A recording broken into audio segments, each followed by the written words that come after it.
Bonjour, bonjour tout le monde, bon matin, salut, salut, bonjour.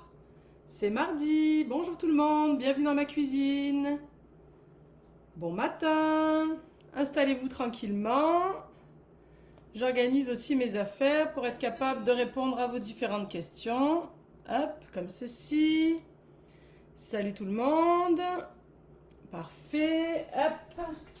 Ça que j'ai oublié de faire, bravo. Allez, alors, bonjour, bonjour, comment allez-vous? Bon, Catherine est avec nous, Sylvie, salut tout le monde.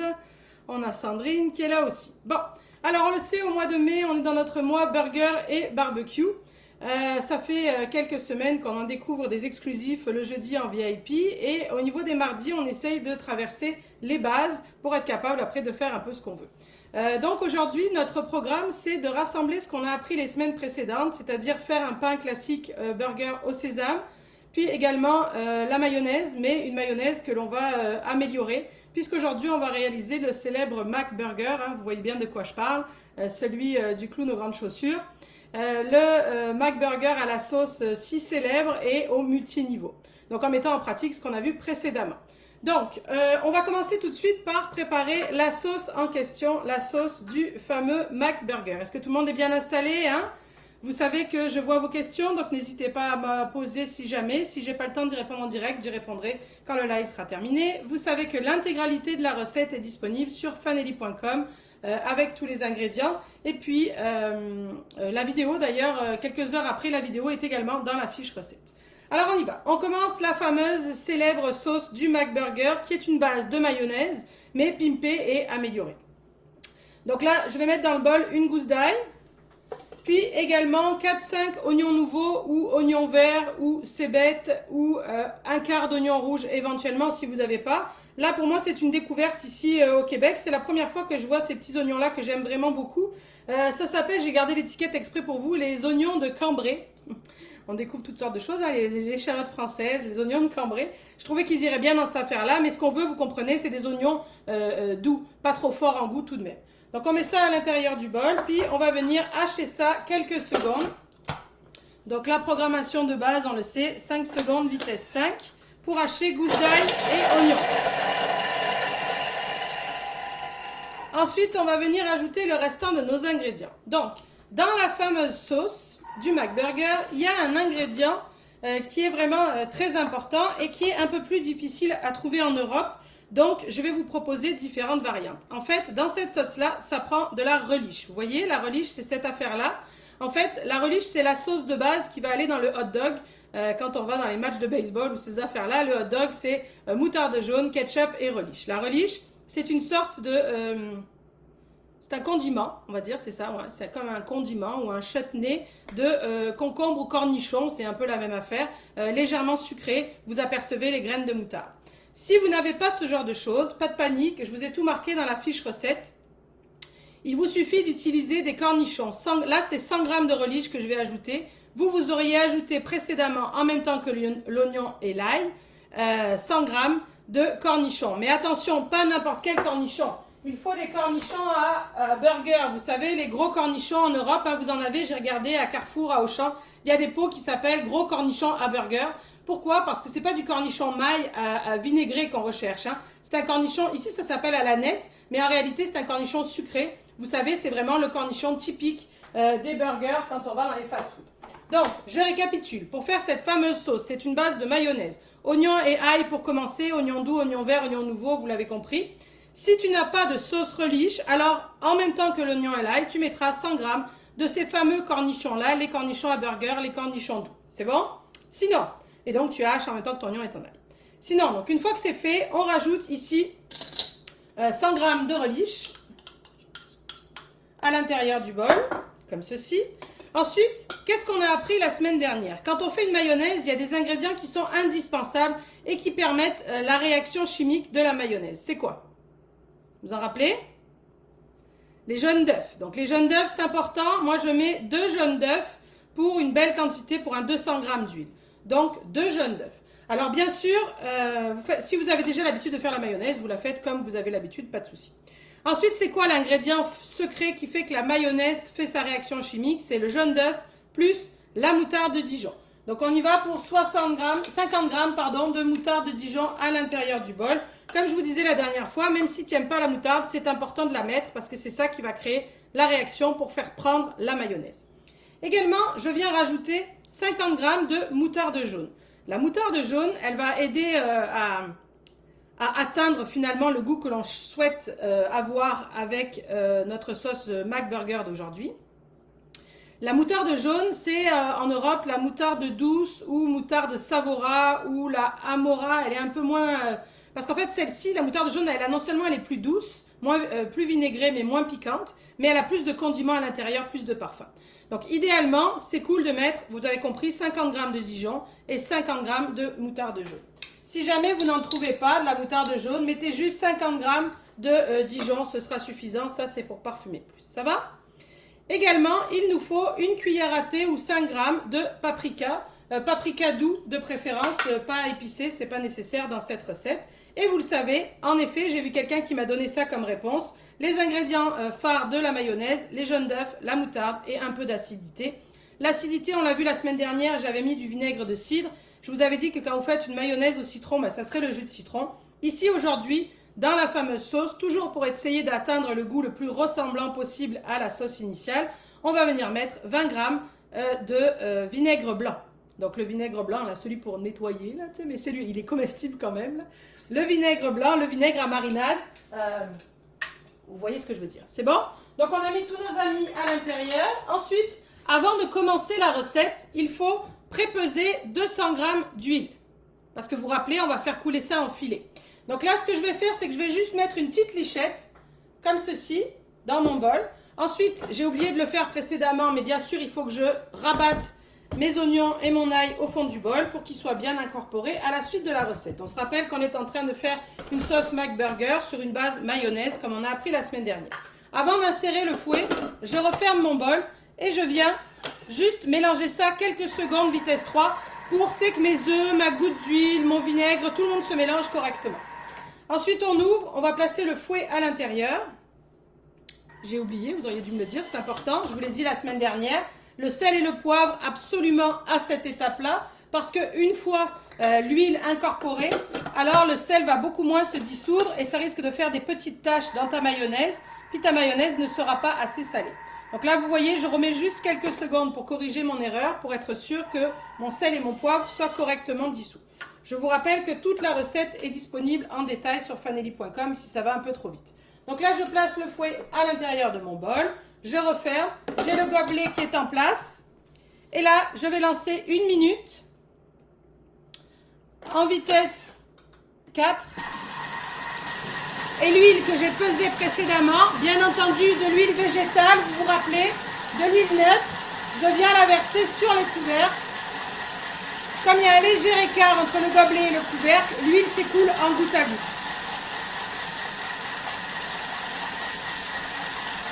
Comme ceci. Une fois qu'on a tout versé, on laisse tourner légèrement. Puis, on peut venir retirer le gobelet et pousser avec la spatule l'huile qui est éventuellement sur le bord du couvercle.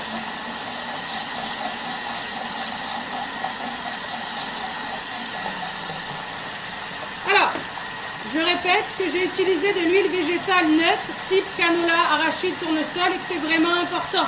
Tu ne montes pas une mayonnaise avec de l'huile d'olive, hein, surtout pas. Tu peux en mettre un trait à la fin, mais tu ne peux pas monter ta mayonnaise avec ça. Alors, voici, voyons ce qu'on a obtenu. Par contre, c'est évident que comme on a rajouté plein d'amis, vous vous rappelez, on a rajouté la moutarde jaune, on a rajouté les cornichons, on a rajouté plein de choses, on aura une mayonnaise beaucoup moins solide, beaucoup moins dense que celle qu'on avait la semaine dernière, bien entendu, puisque il y avait plein de gens dedans. Et puis l'idée, c'est de faire une sauce, là, plus qu'une mayonnaise. Donc là, hop, je défais comme ceci. Je mets ça de l'autre côté parce que c'est tout gras, évidemment. Hein. Ici, je vais venir verser la sauce à l'intérieur de mon bol, donc la fameuse sauce McBurger. Alors, comme elle est à base de jaune d'œuf cru, même explication que la semaine dernière pour la mayonnaise. Oups, c'est certain que moi, je pense qu'il vaut mieux pas la garder plus de 24 heures. Mais après, vous faites comme vous voulez. Ensuite, c'est certain que tu peux faire une arnaque si tu veux. Au lieu de faire ta mayonnaise maison, tu pourrais reprendre les mêmes ingrédients que ceux que j'ai fait, mais partir sur une base de de mayonnaise du commerce, on va dire. C'est pas une vraie, mais du commerce.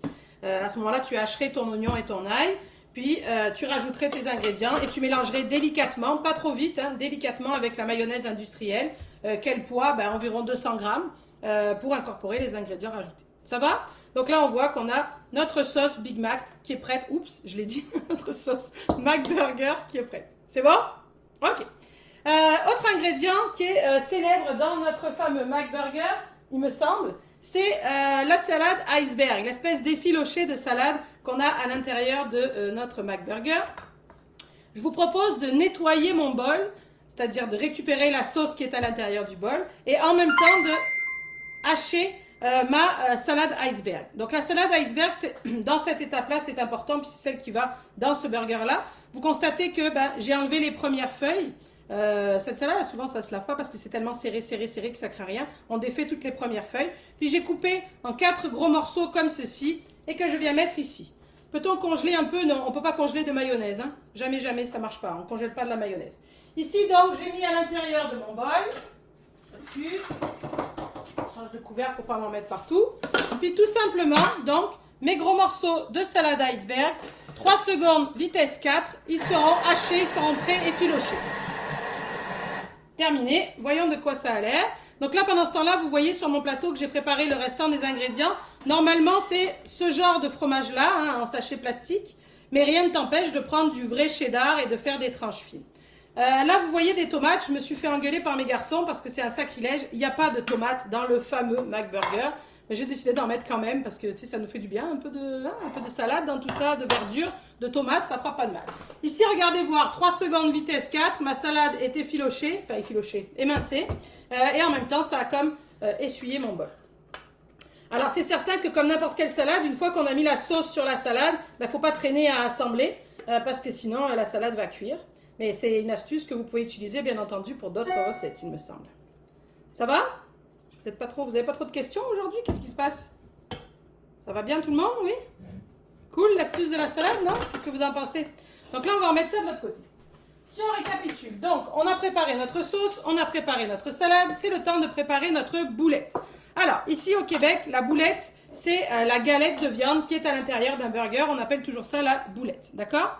Annick, peut-on diviser la quantité de mayonnaise? Oui, bien entendu. Dans cette recette-là, il y a 2 jaunes, donc c'est facile de diviser. On enlève un jaune, puis on coupe tous les ingrédients en 2 et ça fonctionnera sans aucun problème. Ok, alors donc on est en train de préparer nos boulettes. Pour faire nos boulettes, ça c'est une particularité du Québec. En Europe, on achète des steaks hachés déjà faits, là, puis on fait nos burgers avec ça.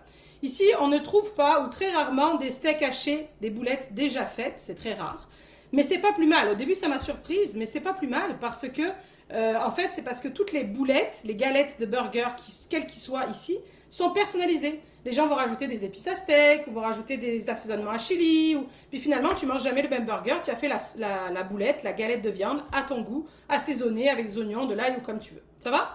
Donc là, je vais préparer ma boulette de burger, mais vous pouvez éventuellement acheter déjà la boulette toute faite, mais elle sera moins parfumée. Ok, donc là je m'en vais mettre à l'intérieur de mon bol 600 g de viande hachée, de la viande hachée mi-maigre. On peut éventuellement la hacher soi-même, mais ce n'est pas le thème d'aujourd'hui, donc moi j'achète de la viande hachée déjà hachée. Ensuite je rajoute du sel et du poivre, donc 600 g, j'ai oublié de vous dire, pas 600 g de sel, hein, 600 g de viande, que là on est en train de préparer 6 McBurgers, hein, donc tous les ingrédients sont pour 6 McBurgers. Ensuite, je vais venir ajouter de la moutarde de Dijon pour parfumer ma boulette, donc en plus du sel et du poivre. Je vais venir ajouter un œuf qui va avoir pour effet de lier ma boulette. Et je vais venir ajouter des flocons d'avoine. Alors pourquoi des flocons d'avoine? Vous allez me dire c'est pas le petit-déj. En fait, l'œuf et la chapelure ou le pain en poudre ou les flocons d'avoine vont permettre à ma boulette de se tenir beaucoup mieux, d'avoir une meilleure consistance. Puis ici, on le sait, on est en train de faire un McBurger, ça veut dire qu'il y a 2 boulettes dans un burger. Mais pour y être allé assez souvent, tout le monde, vous le savez, ces fameuses boulettes sont excessivement fines. Pourquoi? Parce que tu ne vas pas manger 100 kg de viande non plus à toi tout seul. Donc là, comme nos boulettes vont être vraiment fines, les flocons d'avoine vont permettre aider en plus à la consistance. Donc on les fait un peu d'avance, les flocons vont gonfler, puis ça va bien tenir sur ton barbecue, même si la boulette est très fine. Je vous vois tous paniquer, oui, dans le bol sans le laver directement, c'est volontaire, hein. Vous savez que moi j'essaye toujours de m'organiser pour le laver le moins possible. Puis là il n'y a rien de mal à ça, regardez voir, on a fait la mayonnaise, on a mis notre salade, puis là je vais mélanger mes boulettes. S'il y a 2-3 feuilles de salade dans ma boulette, c'est quoi le problème? Il n'y en a pas, personne ne la verra si ça vous avez peur. Mais si vous voulez, vous pouvez le laver. Mais la sauce de toute façon ne fera que parfumer ma boulette et ça n'en sera que meilleur. Vous avez compris pour l'histoire des flocons d'avoine? Bam, je les rajoute à l'intérieur. Est-ce que tu peux prendre de la chapelure à la place? Oui. Moi j'aime mieux les flocons d'avoine en général et encore plus dans cette recette parce que comme je vous le dis, ils gonflent et ils donnent un meilleur liant, mais ça marche aussi avec la chapelure. Donc, 600 g de viande hachée, un œuf, 50 g de flocons d'avoine, le sel, le poivre, un peu de moutarde. Je place ma spatule à l'intérieur du bol. Je prends la peine de sélectionner bien entendu le sens inverse. Je veux mélanger, je ne veux pas rehacher. Je m'en vais chercher la vitesse 3 et je travaille avec ma spatule à l'intérieur pour aider tous les ingrédients de mes boulettes à se préparer ensemble. Ça va ? Allez, tout ça environ une 10-15 secondes pour que tout le monde soit bien incorporé. C'est bon? Ensuite, on va s'en aller façonner nos boulettes. Donc, ces boulettes de viande peuvent bien entendu être cuites au barbecue ou à la plancha. Comme elles sont excessivement fines, ça ne cuira pas trop longtemps. C'est quelque chose comme un 4 minutes de chaque côté. Et au four, parce qu'on peut aussi faire ça au four, on mettra ça à 450 degrés Fahrenheit pour environ 10-15 minutes. Donc, voici ce que ça donne, ma farce à boulettes de barbecue. Ah, quelqu'un vient de dire, moi je ne mets pas de flocons d'avoine parce que je trouve que ça casse. Si tu as mis normalement les flocons d'avoine et l'œuf, ça fait comme un mélange détonnant qui fait que ça va se tenir sensément. Ici, vous avez vu, j'ai utilisé mon emporte-pièce plutôt que mon affaire à faire des boulettes ou mes mains parce que je veux quelque chose de vraiment très fin, donc ça va m'aider. Donc on prend un emporte-pièce qui a à peu près la taille de notre pain ou de la boulette. Rappelez-vous que ça va rétrécir légèrement en cuisant, peu importe la méthode de cuisson. On s'en va mettre une cuillère à peu près, une belle grosse cuillère au fond de notre emporte-pièce. Puis on vient épouser toute la forme avec la préparation. Alors on le sait, quand on prépare des boulettes de burger, il ne faut pas trop tasser, il ne faut pas trop écraser, qu'on le fasse à la main ou comme ceci à la cuillère. Tu sais, c'est pas la peine de t'énerver pendant 15 minutes là, c'est parce que sinon tu casses les fibres de la viande et tu te retrouves avec une boulette qui est archi sèche. Donc là, vous voyez, on a quelque chose quand même d'assez fin, c'est volontaire. Puis ça va encore s'affiner en cuisant, bien entendu, puisque la matière grasse va s'échapper. Est-ce que ça va tout le monde? Donc là, on est d'accord que puisqu'on a des recettes, je vous l'ai dit depuis tout à l'heure, la recette c'est pour 6 McBurgers, et bien vous avez de quoi faire 12 tranches comme ceci. Alors c'est évident que je vous le propose comme la vraie recette, en double, mais rien ne t'empêche de faire des boulettes classiques, et même ton pain, de le couper seulement en 2 au lieu de le couper en 3, puis ça fonctionnera aussi très bien, et ce sera très bon pareil, parce que clairement, c'est surtout la sauce et les différents ingrédients qui vont faire que ça rappelle le vrai. Ça va? Donc là, vous avez compris, quelque chose, elle est mieux, je l'ai fait un poil trop épaisse, mais voyez, c'est quelque chose d'assez fin, mais qui, quand on les fait un peu d'avance, je vous l'ai dit, les flocons d'avoine vont commencer à gonfler et va être capable de manipuler sans problème avec une spatule de ce genre-là, tu arrives à faire tes affaires sans souci, burger, plancha ou bien au four quelques minutes. Ça va? Bon. Alors, évidemment, j'ai fait un tour de magie et j'en ai déjà préparé d'avance. On va venir assembler nos burgers ensemble. Donc, ici, on voit que j'ai préparé les pains d'avance. Pourquoi j'ai préparé les pains d'avance? Parce que, comme je l'ai dit en ouverture, on est ici aujourd'hui pour faire un résumé de ce qu'on a appris les semaines précédentes. Et il y a 15 jours, on a appris à faire des pains burgers. Les pains burgers qui sont ici, c'est exactement les mêmes que ceux qu'on a appris. Vous les reconnaissez. Certaines d'entre vous les trouvez trop clairs. Et je vous avais dit, c'est parce que moi, je mets de l'eau au lieu de mettre du jaune. Mais vous pouvez faire comme vous le souhaitez. Quelqu'un vient de poser une question concernant le bœuf haché. Moi, j'ai mis du mi-maigre, mais bien sûr, vous mettez la sorte de bœuf que vous voulez, peu importe. Lise demande l'épaisseur de la boulette, environ 1 cm ou moins. Ouais, c'est ça, 1 cm, c'est bien.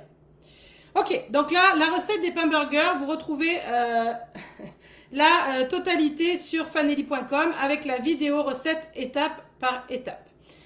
Ici, c'est donc le pain normal, sauf que, regardez voir, je l'ai coupé en 3. Alors, vous allez me dire, le couvercle est vraiment fin. Mais oui, mais c'est ça l'idée. Tu te comprends bien que tu ne peux pas manger 2 pains puis 4 boulettes, ce serait bien trop. Un McBurger, c'est tous les mêmes ingrédients, mais tout est fait plus fin pour d'abord que tu sois capable de le rentrer dans ta bouche et également que tu ne meurs pas d'avoir trop mangé. Là. Donc, c'est le même pain que tu coupes en 3. Vous savez que pour couper correctement, c'est toujours plus facile, bien entendu, si tu as laissé bien tes pains refroidir d'avance. Sinon, non seulement tu vas écraser la mie, mais tu vas avoir du mal à être précise. Ça va ou précis? C'est bon? Ok. Ici, on attrape donc nos autres ingrédients qui sont par là. On va venir récupérer, quoi donc, cette affaire-là. Allez, on y va. Donc là, j'ai mis le dessous de mon burger. On va venir placer un peu de notre sauce McBurger. Un peu beaucoup, hein, c'est bon la sauce? Comme ceci.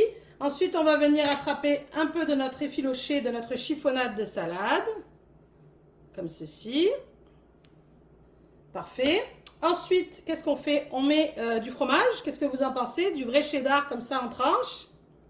Ici. Ensuite, on s'en va chercher les boulettes, évidemment, que j'ai mises à cuire d'avance. Vous les voyez?